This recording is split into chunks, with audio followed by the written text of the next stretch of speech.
Hi, my name's Joanne Coleman and I'm 56 years old and I am married to a wonderful husband Peter and have two grown-up daughters, and I was diagnosed with an acoustic neuroma. It was a bit of a shock because I had had COVID in September 2022 and had been really unwell with it, and I suddenly lost my hearing completely and had very terrible problems with what I thought was labyrinthitis at the time. And it didn't get that much better once the COVID kind of went away, so I went to see my GP, who referred us to see an ENT consultant, and he organised for me to have a scan.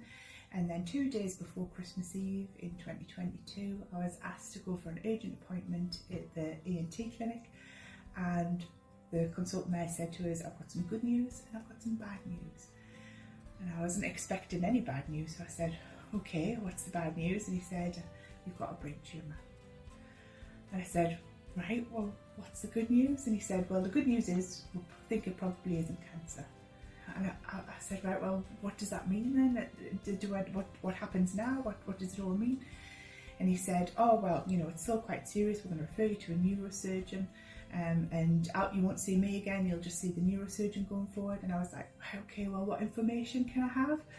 And he said, oh, I haven't got any leaflets or anything. You know, this is a really rare tumour. So he wrote the name of it on a post-it note, Acoustic Neuroma and Vestibular Schwammer, and said, don't Google it because you'll just upset yourself.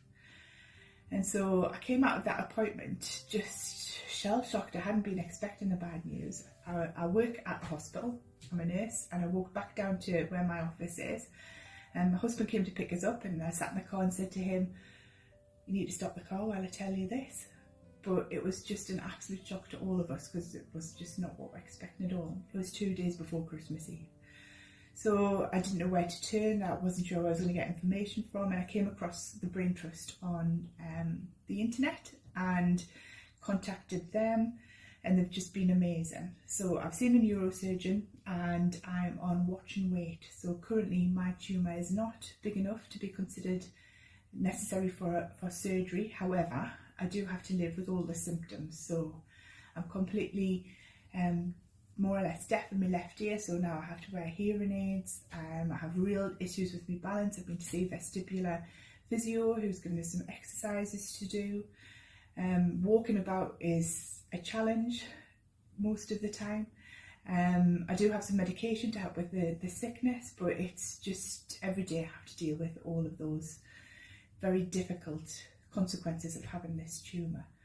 The Brain Trust though have been absolutely amazing. So when it all happened and I didn't know where I was going to get the information from, contacted the Brain Trust, and big shout out to Marielle, who contacted me and really supported us to sort of think about what do I need to ask the neurosurgeon when I go for that appointment. Sent us a box of information so that I knew what to expect, what was going to happen, and sort of pointed us in the direction of the support group, who are just amazing as well. And in the support group, we've got people who have just been newly diagnosed, to people who've had surgery, to people who've had radiotherapy, to people who've had cyber knife surgery. It's a real mix. And so that's quite reassuring because you can see how people have coped if they've had to go ahead and have the surgery. And the support group help each other out with telling us about what's the best hearing aid to get, where's the best place to get equipment that we might need, what are the best exercises to do, where can we get other support. So it's been a real lifeline. I'm very grateful to the Brain Trust for the support they've given me over the last year especially.